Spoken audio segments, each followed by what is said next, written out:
मैं पैसा लूज करता गया, जो कमा रहा था मैं जॉब करके वो ट्रेडिंग में डालता चला गया। मुझे आज भी याद है कि मैं वॉशरूम में जाके रो रहा था और भगवान से मना रहा था कि हे भगवान, आज ये शेयर ऊपर चला जाए, आगे से कभी ट्रेडिंग नहीं करूँ। तो मैंने एक रूल बनाया कि जैसे ही 20 रुपीज़ का लॉस होगा ना, मैं एग्जिट हो जाऊंगा, और जब प्रॉफिट होगा तो बड़ा होगा। जो मैंने फर्स्ट टाइम कमाया था तुक्के से, या फिर कह सकते हैं कि एकदम से मार्केट गिरा ब्लैक स्वैन की वजह से, आज तकरीबन डेली का मेरा इतना इनकम है।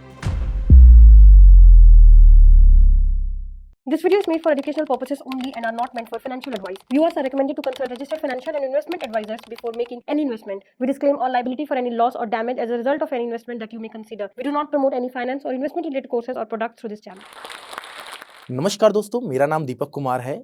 मैं एक ट्रेडर, ट्रेनर और एक यूट्यूबर हूं। मेरे यूट्यूब चैनल का नाम है इन्वेस्ट फॉर वेल्थ। आज से करीब 15 साल पीछे चलते हैं हम। 15 साल पीछे जब हम जाते हैं, मेरी एज होती है अप्रॉक्स 15 से 16 साल की, और मैं एक लोअर मिडिल क्लास फैमिली से बिलोंग करता हूं, जहां पे मेरे फादर एक दिहाड़ी के मजदूर हैं, एक दिहाड़ी का काम करते हैं। और जब हम लोअर मिडिल क्लास फैमिली से होते हैं तो सारे रिलेट कर पा रहे होंगे आप कि हमें एक ही चीज़ होता है कि किस तरह से हम थोड़ा सा पैसा कमा सके, किस तरह से हमारी अर्निंग बढ़ाई जाए, क्योंकि हम देख रहे होते हैं कि हमारे घरों में पैसों को लेके बहुत ज़्यादा प्रॉब्लम्स हैं। घर में लड़ाई पैसों के लिए है, कहीं से अगर हमारा कर्जा है, कर्जे को चुकाना है, तो पैसों के लिए बहुत सारे प्रॉब्लम्स फेस करते हैं। एग्जैक्टली मेरा माइंडसेट भी कुछ वैसा हो गया था।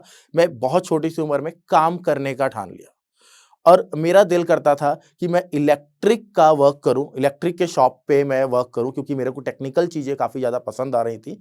मैं किसी इलेक्ट्रिक के शॉप पे जॉब करना, इवन बैठना स्टार्ट कर दिया। वहाँ जाके फ्री ऑफ कॉस्ट बैठता था और कुछ ऑब्जर्व करता था, चीज़ों को देखता था। तो वहाँ पे मुझे शीट कटिंग की, यानी कि बोर्ड्स में स्विच फिट करने का काम मिला, और मैं बोर्ड में स्विच फिट करने लग गया, उसकी कटिंग करता था शीट की। और 2 रुपए मुझे मिलते थे एक शीट की कटिंग करने की, बट पैसे मुझे ज़्यादा चाहिए थे। दैट्स वाई मैं वहाँ से कुछ बोर्ड्स अपने घर ले आता था, और मैं और मेरी मम्मा मिलके उसको कटिंग करते थे। और इवनिंग में रात को अप्रोक्स 10, 11, 12 बजे तक जाके 5 से 6 अगर शीट बनते थे तो 12 से 15 रुपए हमें मिल जाया करते थे। इस तरह से जर्नी चल रही थी। उसके बाद मुझे उसी इलेक्ट्रिक के शॉप पे परमानेंट जॉब मुझे मिलने वाला था। तो मेरी सैलरी जो रखी गई काफ़ी टाइम के बाद, बीच में मेरी पढ़ाई चल रही थी, काफ़ी टाइम के बाद अप्रॉक्स 2200 रुपये मेरी सैलरी लगी। और मैं उस दुकान के बाहर बैठने वाला लड़का उस दुकान के अंदर जाके बैठा था, और वहाँ पे मेरा काम था सामान पकड़ाना। बाहर जो इलेक्ट्रिक के दुकान पे फैंस वगैरह डिस्प्ले होती हैं, उन डिस्प्ले को बाहर लगाना।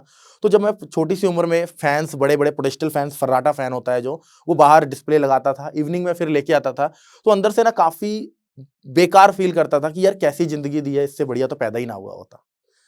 तो इस तरह से मेरी लाइफ आगे बढ़ रही थी। मैंने कुछ नोट करता हूँ कि जो मेरा मालिक है वो कंप्यूटर में कुछ करता है इवनिंग के टाइम में, और काफ़ी खुश होता है। कभी हमें जलेबियाँ भी खिला रहा है, कभी मूंगफलियाँ मंगा रहा है। मुझे इंटरेस्ट आ रहा था कि ऐसा क्या है, क्योंकि कंप्यूटर वगैरह में मेरा काफ़ी ज़्यादा लगाव था। मुझे कुछ नहीं पता था कि उसमें क्या है, बट मैं झांक के देखने की कोशिश की तो ब्लैक स्क्रीन और उसमें ईसीजी जैसी कुछ लाइनें चल रही हैं। मुझे लगा शायद डॉक्टर की पढ़ाई कर रहा है। बट बाद में मुझे पता लगा, जब मैंने अपने कलीग्स जो मेरे साथ काम करते थे लड़के, उनसे पूछा तो उन्होंने बताया कि कुछ सोना चांदी होता है और सोना चांदी कर रहा है वो। अभी भी मुझे कुछ नहीं पता था, बट मेरा इंटरेस्ट और भी ज़्यादा बढ़ रहा था, क्यूरियोसिटी बढ़ रही थी कि कैसे मैं उन चीज़ों को जानूं। जब मैं देखने की कोशिश करता था वो मुझे भगा दिया करता था, चलो पीछे हट जाओ। कुछ दिनों के बाद मुझे लगा कि मुझे ना उसके ऑफिस में जॉब करना है, क्योंकि जहां इलेक्ट्रिक का शॉप था जस्ट उसके ऑपोजिट उसका ऑफिस था, वहां पे कई सारे उसके स्टाफ थे। मैंने जाके बोला अपने मालिक से कि भैया मुझे आपके उस ऑफिस में जॉब करना है। उन्होंने कहा ठीक है, आप ऑफिस में जॉब कर लेना, लेकिन वहां पे तो कोई काम है नहीं, एक छोटू पहले से है, एक और छोटू का हम क्या करेंगे। मैंने कहा मुझे नहीं पता भैया, बस मुझे आपके पास वहां पे काम करना है, क्योंकि मैं इलेक्ट्रिक के काम में मुझे अच्छा नहीं लग रहा है। मैंने ऐसे ही बोला उसको। और उन्होंने कहा ठीक है, तुम्हारी सैलरी डिक्रीज हो जाएगी, मुझे पता है कि तुम ये चीजें सीखना चाह रहे हो, तो थोड़ा बहुत क्या है आपको हम सिखाएंगे भी। उसने कह दिया, मैंने भी मान गया। मैं घर पे जाके बताया कि मम्मी ऐसे ऐसे है, मेरा फ्यूचर ब्राइट होगा, मुझे नई चीजें सीखने को मिलेंगी, और पढ़ाई में मैं निठल्ला था। तो ये ऐसा ही चल रहा था। मैं सामने जॉब पे लग गया, 1200 रुपये मेरी सैलरी हो गई। वहाँ पे एक छोटू पहले से था, ऑफिस बॉय की मेरी जॉब हो गई वहाँ पे। और हम एक दिन वो पोछा मारता था ऑफिस में, एक दिन मैं मारता था, लोगों को, आने वाले लोगों को पानी वगैरह पिलाना, ये काम चल रहा था। बट मेरा दिमाग थोड़ा सा शार्प था, मैं वहाँ पे होने वाली सारी चीज़ों को ऑब्जर्व कर रहा था। मुझे दिख रहा था कि यहाँ पे क्या हो रहा है। फिर मुझे पता लगा कुछ सिल्वर गोल्ड में बाय और सेल करते हैं वो लोग, कुछ खरीदारी कर रहे हैं, कुछ बेच रहे हैं और लोगों को भी बता रहे हैं फ़ोन कॉल करके कि ये खरीद लो, ये बेच दो। ऐसे 7-8 महीने निकल गए थे। मैं ऑब्जर्व कर चुका था कि यहाँ पे कॉलिंग करने वाला कोई काम है, कोई कॉलिंग करना पड़ेगा। मैंने कहा कि मुझे टेलीकॉलर का जॉब दे दो सर और मेरी सैलरी भी आप हाइक कर दो, अदरवाइज़ मैं इलेक्ट्रिक के काम में चला जाऊँगा। बट वहाँ पे मैं उसका काफ़ी काम करने लग गया था, फाइलें इकट्ठी करने, डाटा कॉपी करके पेस्ट करना, डाटा को अलग-अलग डिवाइड करना, सारा कुछ मैं करने लग गया था। तो उसने मुझे टेलीकॉलिंग का जॉब दे दिया। जब उसने मुझे पिच रेडी करके दी, तो मुझे पता लगा कि मैं तो एक एडवाइज़री फ़र्म में काम करता हूँ, जो अभी मैं रिलेट कर पाता हूँ, उस टाइम तो मुझे पता भी नहीं था कि एडवाइज़री फ़र्म क्या होती है। तब उसने मुझे बताया कि तुम्हें क्या करना है, कॉलिंग करके एक ट्रायल जनरेट करना है, सामने वाले बंदे को कहना है कि सर मैं फलाने कंपनी से बात कर रहा हूँ और आपको 2 दिनों का हम ट्रायल देंगे, अगर आपको हमारी सर्विस अच्छी लगती है तो आप जॉइन कीजिएगा। मैं इस तरह से बहुत सारा डाटाबेस इकट्ठा किया, बहुत सारे ट्रायल के मेंबर मैं इकट्ठे कर लेता था और दूसरे दिन थोड़ा-सा जब मैं और कुछ दिन बाद आगे गया, तो मुझे पता लगा वो सारे के सारे डाटा में से उस 2 हिस्से में बाँटते हैं, जिसमें से 50% लोगों को सिल्वर बाय करने के लिए बोलते हैं शाम को 7 बजे, 50% लोगों को सेल करने के लिए। बाय द वे आपको बता दूँ मैं शाम को 7 बजे ही क्यों? 7 बजे यूएस मार्केट यानी कि अमेरिका के बाज़ार ओपन होते थे उस समय और उस समय बहुत ज़्यादा उतार-चढ़ाव होते थे। इस वजह से वो शाम को 7 बजे या तो बाज़ार ऊपर जाएगा या तो नीचे जाएगा। मार्केट कहीं भी जाए, उसको प्रॉफ़िट हो जाएगा क्योंकि उसको प्रॉफ़िट से 30% 40% हिस्सा मिलने वाला है। और आजकल शेयर बाज़ार में इसी तरह से कालाबाज़ारी हो रही है। इस तरह से काफ़ी दिन निकल गए। अब मुझे मेरे दिमाग में एक कीड़ा आ गया था क्या? ट्रेडिंग करना है मुझे भी। मुझे भी ये बाय और सेल करने हैं, मुझे भी खरीदारी करनी है क्योंकि उस बंदे के पास किसी कंपनी का ब्रोकरशिप था और उस कंपनी में मैंने अपनी मम्मी के नाम से एक डीमैट अकाउंट भी ओपन करवा दिया। और बड़ी रिक्वेस्ट करके मम्मी से मैंने 10,000 रुपए लिए। मेरी सैलरी उस टाइम तक 5,000 रुपए कर दी थी उसने और उसी के पास से मैंने एक ड्यूल कोर कंप्यूटर खरीदा, जो बड़े-बड़े सीआरटी मॉनिटर्स होते थे, वो मुझे 5,000 का उसने दिया, ड्यूल कोर कंप्यूटर और सीआरटी मॉनिटर।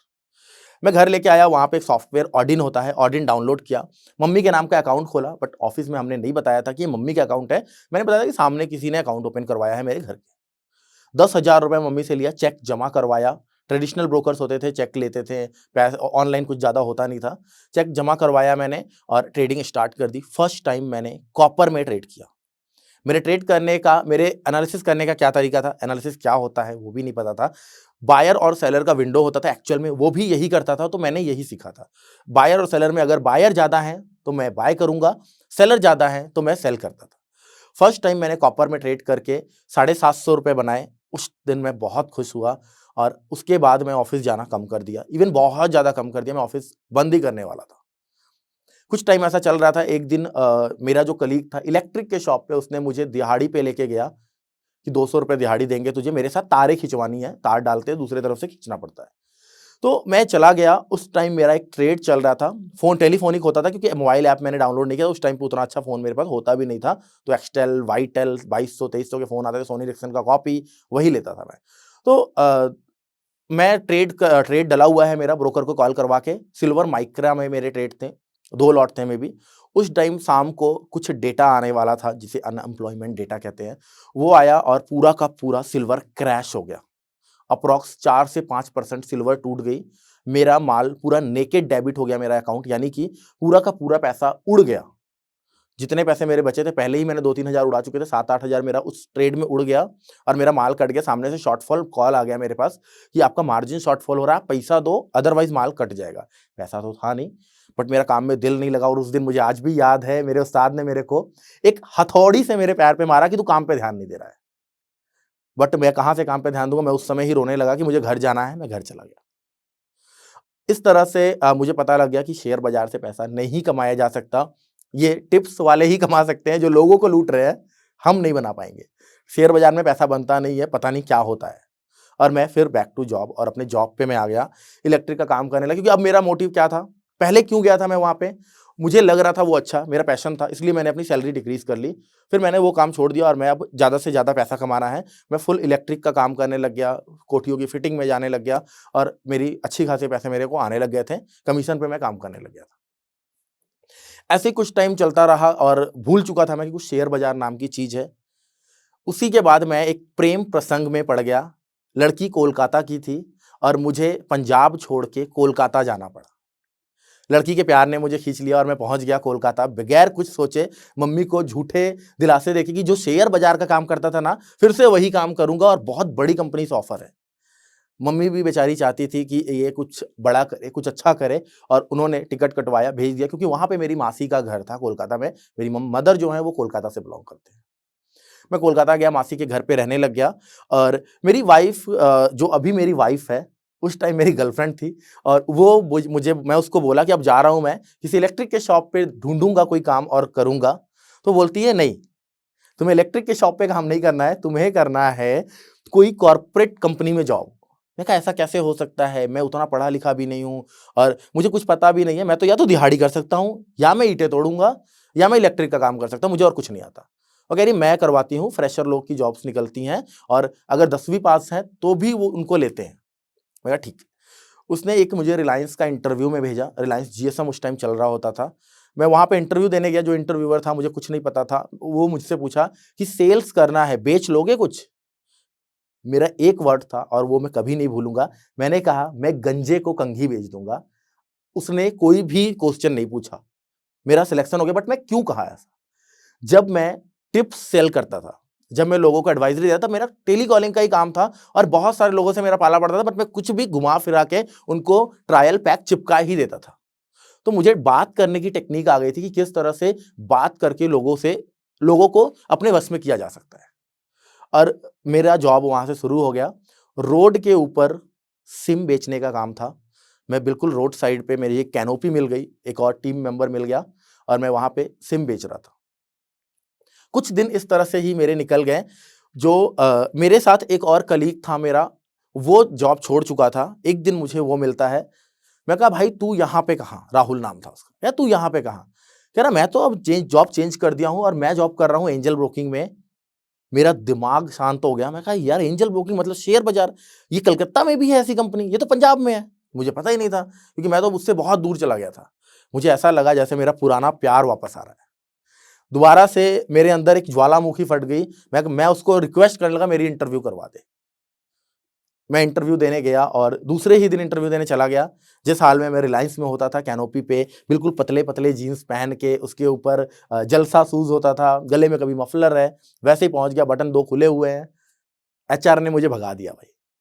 बोला कि फॉर्मल पहन के आना है आपको, ये नहीं। अब फॉर्मल मुझे पता नहीं है। मैंने अपनी होने वाली वाइफ से पूछा कि फॉर्मल क्या होता है। उसने मुझे कपड़े दिलवाए। मैं दोबारा इंटरव्यू पे गया और मुझे जो टेक्निक्स, जो मुझे पता था कि कैसे बाय हो रहा है, एमसीएक्स के बारे में मैंने उनको बताना शुरू किया, कमोडिटी सोना चांदी के बारे में, और उन्होंने मुझे रख लिया। वहां पे मुझे पता लगा मेरा जो जॉब है वो डीमैट अकाउंट ओपनिंग का है, यानी कि सेल्स में अगेन। फिर वहां पे क्या होता था, ऑफलाइन सेल्स था, मार्केटिंग करना, कोल्ड कॉलिंग। फर्स्ट डे मुझे कोल्ड कॉलिंग में भेजा गया। एक बहुत बड़ा मॉल था साउथ सिटी। उसके बाहर मुझे एक डायरी और एक पेन लेके खड़ा कराया गया कि जो भी आ जा रहे हैं उनको रोक के उनसे नंबर लेना है, उनको बताना है। पिच दे दिया गया कि इन्वेस्टमेंट के बारे में आपसे हमारे मैनेजर डिस्कस करेंगे, आप बस अपना नंबर दे दीजिए। बहुत सारी गालियां पड़ी, कोई धक्का दे देता था, सुबह सुबह तंग करने आ जाते हैं। बट मैं वो काम करता रहा, क्योंकि मुझे लग रहा था कि आगे जाके मुझे कुछ मिलेगा। और मेरा इस तरह से चलने लग गया। एक बार की बात है, मैं एक अपने किसी क्लाइंट के घर गया। एक बार की बात है, मैं अपने किसी क्लाइंट के घर गया। वहां पे मैं देखा बहुत बड़ी-बड़ी स्क्रीन्स लगी हुई हैं। 2-3 स्क्रीन्स हैं, वो आराम से बैठा हुआ है, थोड़ा-सा एजेड है। मैंने उनसे पूछा, "सर ये स्क्रीन्स वगैरह का आप क्या करते हो? मोबाइल में ट्रेडिंग होती है?" कह रहा है, "नहीं-नहीं, चार्ट्स देखने पड़ते हैं, ऐसे कैसे ट्रेडिंग हो सकती है?" कहा, "चार्ट्स, चार्ट्स देख के ट्रेडिंग।" मुझे एक नई चीज़ पता लगी, क्योंकि जब मैं पीछे था, जब मैं टिप्स वाले कंपनी में था, तो वहाँ पे सिर्फ लाइन चार्ट वो जस्ट लगाता था, लेकिन उसके सामने बायर और सेलर का विंडो ही खुला होता था। तो मुझे एक नई चीज़ पता लगी। उसने मुझे बताया कि आज तो मुझे ओएनजीसी में एक शेयर है, उसमें ट्रेड करके 10,000 का मुनाफा एक दिन में हुआ है। मैं शॉक्ड हो गया कि 10,000! मेरी सैलरी है 9,000 रुपए, वो भी 1 महीने के बाद आती है। आप एक दिन में 10,000 कमा रहे हो। मैंने डिसाइड कर लिया कि बस मुझे यही करना है। मैंने उस बंदे से प्रेम बढ़ाने लग गया, उसके ऑफिस में जाकर बैठने लग गया। एक दिन मैं अपनी मासी को कहा कि आप 10,000 रुपए दो, हमारे ऑफिस में एक स्कीम आया है, आपको 4-5 महीने में वो 3 गुना करके मिल जाएगा। और मेरी मासी ने 10,000 रुपये मुझे दे दिया, वो भी बिल्कुल लोअर मिडिल क्लास फैमिली से बिलोंग करते थे। 10,000 रुपये मैं उनका ले गया और डीमैट अकाउंट ओपन करके डाल दिया और वहाँ पे मैंने ट्रेडिंग शुरू कर दी। फर्स्ट डे ट्रेडिंग से अच्छा पैसा मिल गया, लेकिन वो फर्स्ट डे जो था कॉपर वाला, वो और ये काफ़ी अलग था। इसको मैं थोड़ा-सा ऑब्ज़र्व करके कमाया था। उसके साथ जो बंदे के साथ बैठा था, उसे मैं गुरु मान लिया था, उसके बगल में बैठ के कमाया था। तो उसने मुझे बताया, ये देखिए ऐसे लाइन जा रहा है, इसके नीचे आएगा तो आपको सेल करना है। उस दिन अप्रॉक्स 11-1200 का प्रॉफ़िट हुआ। मैं बहुत ज़्यादा खुश हुआ और उस दिन सारी रात मैं नहीं सोया। मैं क्या करता रहा, मैं कैलकुलेशन लगा रहा था कि 1 दिन का अगर 1100 बन सकता है, तो 1 महीने का कितना बनेगा और 1 साल का कितना बनेगा। मैंने तो बहुत सारे सपने देख लिए। सबसे पहले एक लैपटॉप लूँगा और ये चार्ट्स जो है उसमें लगाऊँगा। फिर जो मेरी होने वाली वाइफ़ है, उसको भी गिफ्ट दूँगा। आज तक कभी उसको गिफ्ट नहीं दिया, क्योंकि जो थोड़ा बहुत पैसा आ रहा था, थोड़ा-सा घर पे इधर-उधर खर्च हो जाता था। घर पे नानी को भी देना पड़ता था। इस तरह से मैं दूसरे दिन फिर ट्रेड स्टार्ट किया। इस तरह से दूसरे दिन मैं फिर ट्रेड स्टार्ट किया और सेकंड डे में मुझे वहाँ पे थोड़ा-सा लॉस लगा। तो मैंने एक रूल बनाया कि जैसे ही ₹20 का लॉस होगा ना, मैं एग्ज़िट हो जाऊँगा और जब प्रॉफ़िट होगा तो बड़ा होगा। और ये रूल बनाया ही था कि दूसरे दिन मैंने सन टीवी में, मुझे आज भी स्क्रिप्ट याद है, ट्रेड किया। बहुत वॉलेटाइल होता था, ₹700 के आस-पास उस टाइम पे वो शेयर हुआ करता था। बहुत वॉलेटाइल शेयर था। मैंने जैसे ही एंट्री किया, वो ड्रॉप हो गया। अब एकदम से मेरे स्क्रीन पे 400 और 500 का लॉस, मेरे को समझ में नहीं आया। मैंने और क्वांटिटी ऐड कर दी, यानी कि और शेयर मैंने खरीद लिए, एवरेजिंग कर दिया। बट वहाँ पे क्या देख रहा हूँ मैं, ये तो गिरता ही जा रहा है। एवरेजिंग कर करके काफ़ी ज़्यादा लॉस हो रहा था। मुझे आज भी याद है कि मैं एंजल ब्रोकिंग के वॉशरूम में जाके रो रहा था और भगवान से मना रहा था कि हे भगवान, आज ये शेयर ऊपर चला जाए, आगे से कभी ट्रेडिंग नहीं करूँगा। बट ऐसा नहीं हुआ और उस दिन काफ़ी लॉस में बंद हुआ। बट एक चीज़ था, अब वहाँ पे मुझे लत लग चुकी थी। अब मुझे पता होता था कि ट्रेडिंग से नुकसान होगा। आज अगर मैं ट्रेड कर रहा हूँ तो लॉस होने वाला, इवन कई बार मैंने लिख दिया कॉपी पे कि आज लॉस होने वाला है और उस दिन लॉस होता था। मैं पैसा लूज़ करता गया, जो कमा रहा था ट्रेडिंग से, जो कमा रहा था मैं जॉब करके, वो ट्रेडिंग में डालता चला गया। काफ़ी सारे पैसे मैंने लूज़ किए और मैं, जो वाइफ़ है मेरी अभी, उसको कहता था कि मैं पैसे मम्मी के पास भेज रहा हूँ। क्योंकि वही थी जो मेरा काफ़ी अच्छे से उस टाइम कोलकाता में ख़्याल रख रही थी। उसके सारे अकाउंट्स वग़ैरह पता थे। वो चेक करती थी कितने पैसे आए हैं, कितना कहाँ खर्च कर रहा है ये। तो मैंने उसको यही बोला कि मम्मी के पास पैसे जा रहे हैं और वो बोली ठीक है। काफ़ी टाइम ऐसे निकल गया, मेरा जॉब चेंज हो गया और मैं किसी और कंपनी में चला गया, क्योंकि एचआर वहाँ पे चेंज हुई, तो सैलरी भी थोड़ी-सी हाइक हुई, प्लस इंसेंटिव्स भी मिलने लगे। मेरे पास क्लाइंट बेस भी काफ़ी अच्छा बन गया था, क्योंकि मैं आपको बताऊँ कि जब उस टाइम पे जो मेरे क्लाइंट्स थे, वो आज अभी भी मेरे साथ जुड़े हुए हैं, मेरे इस प्यार के वजह से। मैं जिनके साथ बात करता था, काफ़ी अच्छे तरीके से करता था और सर्विस काफ़ी अच्छी थी। इस तरह से चल रहा था और कुछ टाइम के बाद मेरी शादी फिक्स हो गई। ट्रेडिंग उस दौरान चल भी रहा था, नुकसान हो रहे थे, कभी प्रॉफ़िट हो रहे थे। जब प्रॉफ़िट होता था, तो छोटा-सा होता था, 10, 5, 100, 200, 500, 500 से ज़्यादा कभी तो प्रॉफ़िट देखते ही नहीं था। लॉस में 15-1500 और 2-2 हज़ार में भी काटे हैं। मेरी शादी हो गई और मैं अपने वापस पंजाब आ गया। पंजाब में आने के बाद मेरी जॉब भी शिफ्ट कर दिया था मैं वहाँ पे, तो वहाँ पे थोड़ा बहुत मैं जॉब कर रहा था और फिर उसके बाद कुछ दिनों के बाद मैंने रिज़ाइन कर दिया, क्योंकि मुझे फुल टाइम ट्रेडर बनना था। बट वहाँ पे कुछ पैसों की वजह से किल्लतें और प्रॉब्लम्स जो हर फैमिली में होती हैं, ऐसी होती रही, जिसकी वजह से मुझे घर से अलग होना पड़ गया। मैं अपनी वाइफ़ को लेके अलग हो गया। कुछ टाइम इस तरह से बिता रहा था मैं, बट उस टाइम पे ट्रेडिंग थोड़ा-सा कम करना पड़ गया, क्योंकि अलग होने के बाद मैं फिर क्या किया, कार्वी नाम की एक कंपनी में जॉब जॉइन किया। वहाँ पे मैं कमोडिटी डीलर था। मेरी जॉब स्टार्ट होती थी दोपहर के 2 बजे और साढ़े 11 बजे, 11:55 तक जॉब खत्म होती थी। और उस जब 2 बजे से पहले जो टाइम बचता था, वहाँ पे मैं फिर एसी सर्विस, टैंकी क्लीनिंग, ये सब काम करके थोड़े से पैसे इकट्ठे कर रहा था। इसी दौरान मेरी वाइफ़ प्रेग्नेंट हुई और हमने चेक करवाया, तो जुड़वा बच्चे थे। मैं काफ़ी ज़्यादा खुश हुआ और सब कुछ बहुत स्मूथ था, सही चल रहा था। कुछ दिन इस तरह से बीतने लग गए, चल रहे थे। 6th मंथ मेरी वाइफ़ का चल रहा था। और 6वें महीने में मेरी वाइफ़ को काफ़ी ज़्यादा पेन हुआ। एक दिन रात को 4 बजे के अराउंड मैं अपनी मम्मा को फ़ोन किया। उन्होंने बताया कि ये नर्सिंग होम नियर है, लेके चले जाओ। मैं वहाँ पे लेके जाता हूँ, वहाँ पे जो नर्सिंग होम वाले हैं, वो कह रहे हैं कि अभी के अभी ऑपरेशन करना पड़ेगा, बेबी डिलीवर करना पड़ेगा अभी। एक तरफ से मुझे काफ़ी खुशी हुई कि बच्चे आ जाएँगे और मुझे पता नहीं था कुछ कि आगे क्या होने वाला है, कैसा होगा, तो मैं काफ़ी खुश हो रहा था उस जगह पे। और फिर डॉक्टर ने जब पैसे के बारे में बताया कि इतना पैसा खर्चा है, एक बार मेरे ज़मीन हिल गया पूरा।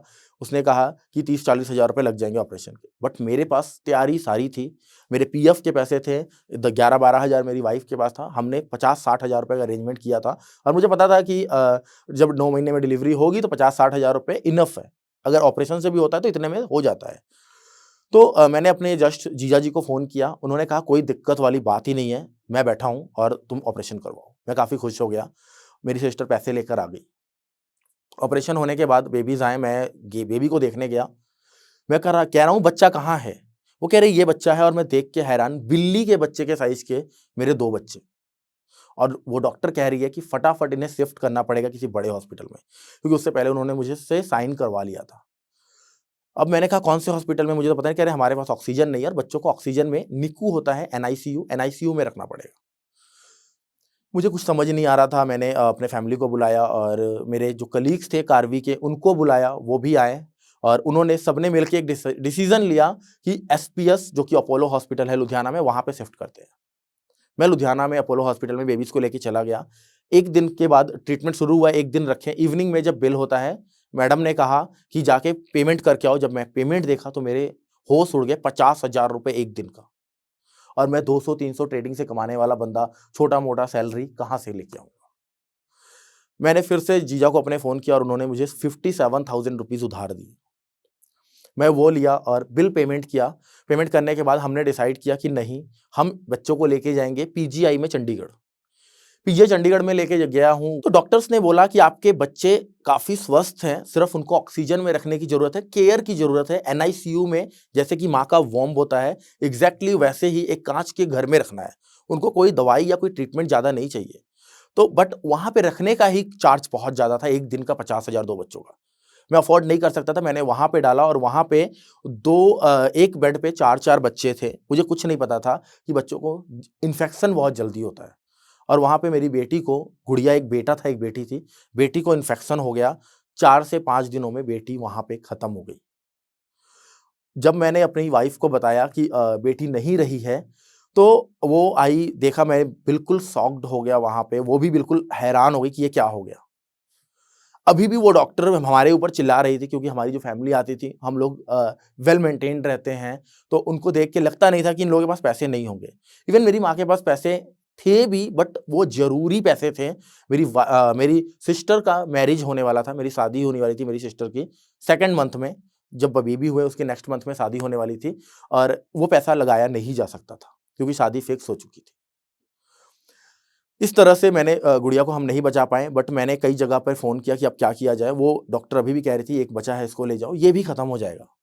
कई लोगों ने मुझे सामने से कहा, बहुत सारे फ्रेंड्स ने, देख कोई फ़ायदा नहीं है हाथ पैर मार के, गुड़िया चली गई है, ये भी चला जाएगा, ये सत्य है, 6 महीने में हुए बच्चे नहीं बचते हैं। पता नहीं कहाँ से एक भगवान के रूप में एक इंसान आया, और वो बोला कि तुम इनको दोबारा से अपोलो में लेके जाओ, मैं बैठा हूँ। मैंने वहाँ पे अपने बॉसेस को, जो हमारे कार्वी के बॉस थे, उनको भी बोला, अंकुर सर, अनुराग सर, बहुत सारे लोग थे। तो उन लोगों ने भी थोड़े बहुत पैसे अरेंज करने शुरू किए। मैं अपोलो में एडमिट करवाया, बट जिसने बोला था, वो मेरा आज तक फ़ोन नहीं उठाया। अब मैं टेंशन में पड़ गया, भाई जिसके दम पे मैं आया हूँ, वो तो है ही नहीं। मैंने डिसाइड किया कि मैं चौराहे पे डब्बे लेकर अपने दोस्तों के साथ खड़े होंगे, वहाँ पे लोग कुछ पैसे डोनेट करेंगे, और उससे मैं अपने बच्चों का इलाज कराऊँ, कि मैंने ठान लिया था कि बच्चे को ये बचाना है, चाहे जो मर्ज़ी हो जाए। इस तरह से मेरा चल रहा था। बहुत सारे बॉसेस मेरे, सारे, बहुत पूरे ऑल ओवर इंडिया में उन्होंने मेल लिख दिया कि ऐसा-ऐसा कंडीशन है, हमारा एम्प्लॉयी है दीपक, और इसके बच्चे को ऐसा प्रॉब्लम है, कुछ डोनेट करना हो तो कर सकता है। तो मुझे डोनेशंस आने लगे, ₹50, ₹200, ₹20, इस तरह से पैसे आ रहे थे इधर-उधर से। किसी ने 10,000 भी दिए, किसी ने 15,000 भी दिए, कोई सुखपाल शर्मा नाम का बंदा 15,000 ₹20,000 रुपए दे दिया। इस तरह से चलने लगा। लेकिन मैं एक इस वीडियो के माध्यम से उन सभी का शुक्रगुज़ार हूँ, थैंक्स कहता हूँ कि आप लोगों ने उस टाइम पे मेरा सपोर्ट किया, वरना मैं अपने बेटे को बचा ही नहीं पाता। तो अभी मेरा बेटा बिल्कुल मेरे साथ स्वस्थ है। अप्रॉक्स 10-12 दिन या 15 दिन रहा था अपोलो हॉस्पिटल में, और फिर वहाँ से हम लोगों ने छुट्टी कराई और घर लेके आ गए। घर पे भी थोड़ा बहुत फिर से वही प्रॉब्लम्स, क्योंकि मेरे दिल में कहीं न कहीं दर्द था कि मुझे उस तरह का सपोर्ट नहीं मिल पाया जिस तरह से मिलना चाहिए था, मैं जो सोचा था। तो मैं फिर से अलग हो गया और कोलकाता चला गया। कोलकाता में उस टाइम लग गया लॉकडाउन, और मेरे पास कुछ पैसे बच गए थे, जो डोनेशन से पैसा आया था, वहाँ से 50-60 हज़ार रुपए बचे थे। और कुछ मेरी सास ने मुझे दे दिए, कुछ मेरी वाइफ के पास छोटे-मोटे पैसे थे, वो लेके मैं सारा कमोडिटीज़ में और इक्विटीज़ में ट्रेड करने लग गया क्योंकि उस टाइम के दौरान मैं ऑप्शंस बहुत ज़्यादा सीख गया था। मैंने पुट्स वगैरह लिए और मुझे नहीं पता था लॉकडाउन लगेगा। जस्ट जाते ही लॉकडाउन नहीं लगा, 4, 5, 10 दिन के बाद लगा। तो मैंने पुट्स वगैरह नॉर्मल ट्रेड कर रहा था और उसी टाइम जब मेरे पुट पोजीशन चल रहा था, तो कहीं अमेरिका में शायद लॉकडाउन लगा और सारा का सारा मार्केट फॉल हुआ। काफ़ी अच्छे खासे मैंने प्रॉफ़िट बनाए। 2 दिन में मैंने माल होल्ड पे छोड़ दिया था क्योंकि मुझे पता लग गया कि जब कोई इस तरह का ब्लैक स्वॉन आता है, यानी कि अक अचानक से ऐसा घटना घटता है तो मार्केट क्रैश हो जाती है। लाइक 2008 में ऐसा हुआ था, मैंने पढ़ा था। तो ब्लैक स्वॉन है, मुझे पता है कि मार्केट गिर सकता है। मैंने अपना पोजीशन वैसे ही छोड़ दिया कि या तो सारा पैसा ज़ीरो हो जाएगा या कुछ बन जाएगा। और वहाँ पे मेरे को अप्रॉक्स 4 से 5 लाख रुपए का प्रॉफ़िट हो गया था और मेरे जो 80-90 हज़ार रुपए थे 5 गुना बढ़ गए थे, मैं काफ़ी खुश हुआ। वहाँ से मेरी गाड़ी पटरी पे आ गई और मैं छोटा-मोटा ट्रेड करने लग गया थोड़ा बहुत। मैं दोबारा वो 5 लाख रुपए कभी आएँगे ऐसा नहीं सोचा था क्योंकि ये पैसा जो आया है वो अचानक से आया था। मैं ये समझ गया था कि मैं बहुत सारे बुक्स, बहुत सारे किताबें पढ़ता था, वीडियोज़ देखता था मोटिवेशनल स्पीकर्स के, तो मुझे थोड़ी-सी ज़िंदगी के बारे में पता था कि ये पैसा ऐसे आया है, अब इसको मुझे गँवाना नहीं है। इस तरह से मेरी ट्रेडिंग की जर्नी चल रही थी। दोबारा फिर मैं जब लॉकडाउन ओपन हुआ, मैं पंजाब आ गया। पंजाब में आने के बाद मेरा 800, 900, 1000, 1500, 2000 भी प्रॉफ़िट किया मैंने। तो काफ़ी खुश था मैं कि सब कुछ सही चल रहा है और इसी बीच मैंने सोचा कि एक यूट्यूब चैनल बनाया जाए। लॉकडाउन में मैंने कोई यूट्यूब चैनल नहीं बनाया था।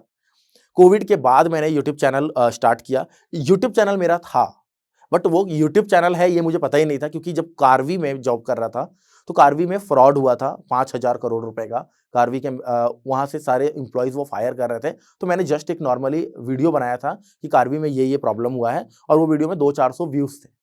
उसी चैनल को मैं कंटिन्यू किया और मैंने इन्वेस्टमेंट से रिलेटेड चीज़ें बताने लग गया मैं, क्योंकि वहाँ पे मैं कुछ थोड़ा बहुत शेयर कभी ₹10 का, ₹20 का पेनी शेयर्स खरीदता था। तो पेनी शेयर्स के बारे में मैंने वीडियो बनाने शुरू कर दिया और वो वीडियोज़ मेरे चलने लगे। इसी तरीके से 7-8 महीने के बाद मैंने ट्रेडिंग के बारे में बताने लग गया, जब क्योंकि क्या होता था जब मैं इन्वेस्टमेंट के बारे में बोल रहा था, तो लोग कमेंट करते थे, कमेंट करके मुझे बोलते थे कि भैया बैंक निफ्टी कल कहाँ खुल सकता है? बैंक निफ्टी कैसा रहेगा? तो मुझे लगा कि लोग ट्रेडिंग करते हैं, मुझे लगता था कोई नहीं करता, लोग ट्रेडिंग कर रहे हैं, बहुत अच्छा कर रहे हैं।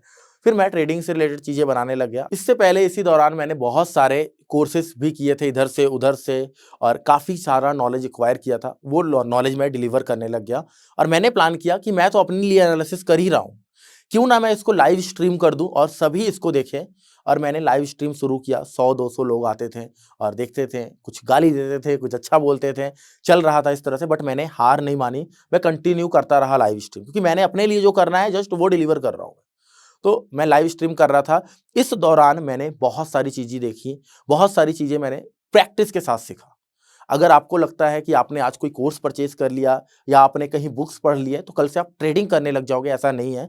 यहाँ पे हम 15-20 मिनट में जो चीज़ें बयाँ कर दी हैं, वो काफ़ी लंबा चला है और बहुत सारी एक्सपीरियंस मैंने गेन किए हैं अपने समय के साथ-साथ। एक गलती जो मैं कर रहा था उसको दोबारा मैं ना करूँ, इसके लिए मैं ट्राई करता था, मैं ट्रेडिंग जर्नल में उन चीज़ों को नोट कर लेता था कि अगर आज मेरा लॉस इस वजह से हुआ है, तो कल को ये वजह ना मेरे सामने आए, उसके वजह से मैं ट्रेडिंग जर्नल सामने रखता था और उनको मैं रिव्यू करता था, शाम को देखता था। तो एक्सपीरियंस से मैंने बहुत सारी चीज़ें गेन की। इवन लाइव स्ट्रीम में भी मैं नई-नई चीज़ें सीखने लग गया। कैसे? जब सामने से कोई लोग बोलता था ये बताना, तो मुझे उसके बारे में अगर नहीं पता होता था, मैं उसके बारे में सर्च करता था, पढ़ता था। और इस तरह से शेयर बाज़ार का सारा कुछ मुझे पता हो गया। जो मैंने फर्स्ट टाइम कमाया था तुक्के से, या फिर कह सकते हैं कि एकदम से मार्केट गिरा ब्लैक स्वॉन की वजह से, आज तकरीबन डेली का मेरा इतना इनकम है। तो इस यहाँ से लेकर, उस जगह से लेकर यहाँ तक आने में सिर्फ़ और सिर्फ़ टाइम नहीं लगा है। बहुत सारी एक्सपीरियंस, बहुत सारी चीज़ें, बहुत सारा मैंने फेस किया प्रॉब्लम और उसको ओवरकम करते हुए मैं आया। तो ये जो टॉक है ट्रेडिंग से रिलेटेड है। तो जितने भी लोग हैं यहाँ पे देख रहे हैं जो ट्रेडिंग करते हैं या जो रिलेट कर रहे हैं चीज़ों को, मैं आप सभी को एक चीज़ बोलूँगा, अगर आपको ट्रेडिंग में सक्सेसफुल होना है, तो सबसे पहले आपको अपने दिमाग पे, अपने माइंड पे काम करना होगा। जो हम ट्रेंड लाइन, सपोर्ट रेजिस्टेंस या टेक्निकल चीजें करते हैं वो 20% वर्क करता है, बट 80% मार्केट की साइकोलॉजी को समझना वर्क करता है। मार्केट किस तरह से वर्क कर रहा है, या फिर मार्केट का स्ट्रक्चर क्या है, मार्केट पास्ट में किस तरह से बिहेव किया है इस पर्टिकुलर टाइम में, और अभी किस तरह से बिहेव कर रहा है, अपने इमोशंस को किस तरह से आप कंट्रोल कर सकते हो, किस तरह से आप माइंड सेट कर सकते हो कि मुझे मार्केट को पैसा देना है। मतलब सर लॉस होगा, यस आपको लॉस होगा। अगर आपने ये मान लिया कि आपको लॉस होगा तो आपको ट्रेडिंग में कोई नहीं हरा सकता है। लोग मानने के लिए तैयार ही नहीं है कि ट्रेडिंग में लॉस होगा। लोगों को लगता है आज ट्रेडिंग में आए हैं और आज ही मैं करोड़पति हो जाऊंगा। समय दीजिए, समय के साथ आप आगे बढ़िए। ट्रेडिंग मार्केट को छोटे छोटे पैसे दीजिए, मार्केट रिटर्न में आपको इतना बड़ा पैसा देगा एक दिन कि आप हैरान हो जाओगे, एग्जैक्टली जैसे कोविड में मैं हैरान हो गया था। इसी के साथ करेंगे इस टॉक को and. Thank you so much, thanks for watching this video.